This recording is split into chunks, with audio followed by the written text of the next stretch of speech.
ایک فقیر تھا، ملنگ درویش، اللہ کا بندہ. اس کی عادت یہ تھی کہ اپنے ڈیرے پہ آنے والوں کو کھلاتا، ان کو پلاتا، ان کی ضروریات کا خیال رکھتا، لیکن ان کو مالی آسودگیاں نہیں تھی.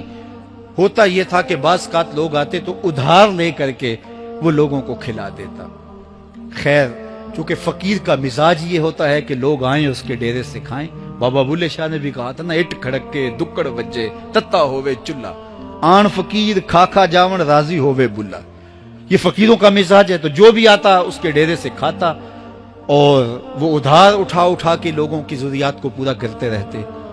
وقت آخر آ گیا، جن لوگوں نے ادھار دیا تھا وہ سارے تقاضا کرنے آ گئے. اب بابا جی کو کیا فکر لاحق ہے کہ یہ میرے مہمان اور میں ان کو کچھ پیش کرنے کی صلاحیت نہیں رکھتا. ایک بچہ تھا، وہ کچھ سامان بیچ رہا تھا، پتیسا بیچ رہا تھا یا کوئی اور چیز بیچ رہا تھا. اس نے گلی سے گزرتے ہوئے آواز لگائی، خادم کو کہے سے بلا کے لاؤ. کہا تم بیچ رہے ہو تو میرے مہمانوں کو کھلا دو. بچہ بڑا خوش ہوا کہ میں سارا دن گلیوں میں گھوم کے یہ پتیسا بیچنا تھا، اب یہ ایک جگہ ہی سارا فروخت ہو گیا تو یہ تو موج لگ گئی، میں جلدی گھر چلا جاؤں گا، میری ماں خوش ہوگی.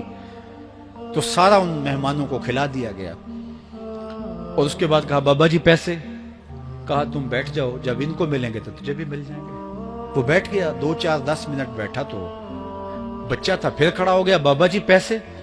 کہا جب ان کو ملیں گے تو تجھے بھی مل جائیں گے. پھر آدھا گھنٹہ گزرا تو پھر اس نے کہا بابا جی پیسے؟ میری ماں میرا انتظار کر رہی ہے، ہمارے گھر کا چولہا اسی سے جلتا ہے، میں یہ پیسے لے کر جاؤں گا اور میری ماں کوئی ہنڈیا خریدے گی اور ہم شام کا گھر کا کوئی سلسلہ کریں گے.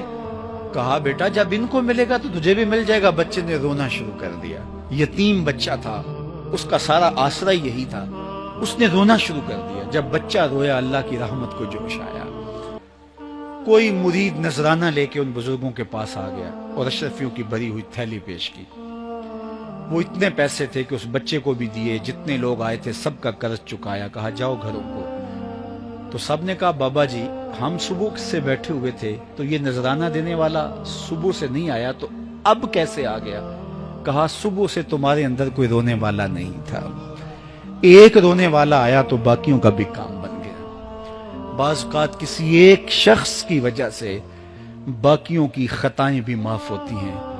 آج ہم اجتماعی طور پہ تا حد نظر اندر باہر اوپر نیچے اتنے لوگوں کے ہجوم میں اللہ کی بارگاہ سے یہ توقع رکھتے ہیں کہ مالک اتنے ہجوم میں کوئی ایک تو ہوگا جو تیرا لاڈلا ہوگا، کوئی ایک تو ہوگا جو تیرا بہت قریبی ہوگا، کوئی ایک تو ہوگا جس پہ تیری رحمتیں برسیں گی.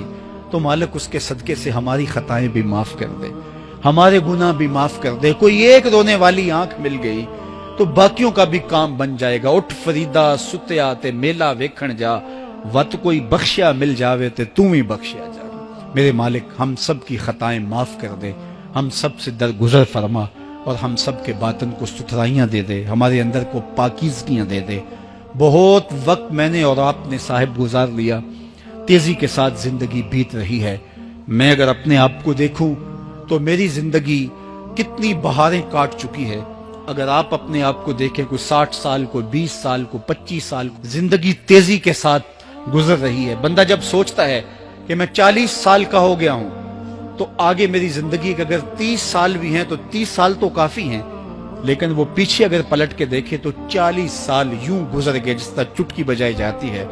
جب چٹکی بجانے کے وقت میں 40 سال گزر گئے محسوس ہوتے ہیں، تو جو باقی 30 سال اگر ہوئے بھی وہ تو گمان ہے میرا، وہ تو گمان ہے آپ کا. ہمیں تو ایک سانس کا بھی نہیں پتا. پوچھا گیا زندگی اور موت کے بارے میں کیا خیال ہے؟ کہا فجر پڑی ہے، پتہ نہیں ظہر پڑھ سکیں گے یا کہ نہیں. کہا اتنی لمبی امیدیں لگائے بیٹھے ہو. کہا ظہر پڑی ہے، پتہ نہیں عصر پڑھنے کا موقع نصیب ہوتا ہے کہ نہیں. کہا یہ بھی طول عمل ہے.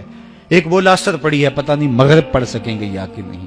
کسی نے کہا ایک رکعت پڑی ہے، پتہ نہیں دوسری رکعت بھی پڑھنا نصیب ہوتی ہے یا نہیں. کہا یہ سب تمہارے منہوں کی باتیں ہیں. میں تو کہتا ہوں ایک طرف سلام پھیرا ہے، پتہ نہیں دوسری طرف سلام بھی پھیر سکیں گے یا کہ نہیں. کیا موت اتنی قریب نہیں ہے؟ ہم نے اپنی آنکھوں کے سامنے لوگوں کو جدا ہوتے یوں نہیں دیکھا ہے. ہم کہتے ہیں اس کی خبر سنا رہے ہو موت کی، یہ تو میں نے ابھی سبزی والی دکان پہ دیکھا تھا. لیکن جب موت آتی ہے تو ایک لمحے کا تقدم اور تاخر نہیں ہوتا. تو صاحب آئیے اپنی زندگی کو اللہ اور اس کے رسول کی راہوں پہ ڈالے. آج وقت ہے, آج موقع ہے, آج توبہ کا دروازہ کھلا ہے, کل سب کچھ نہیں ہوگا. آج اس کی رحمتیں آواز دے رہی ہیں. آج وقت ہے, وقت پر کافی ہے ایک قطرہ بھی آب خوش ہنگام کا. جل گیا جب کھیت برسا می تو پھر کس کام.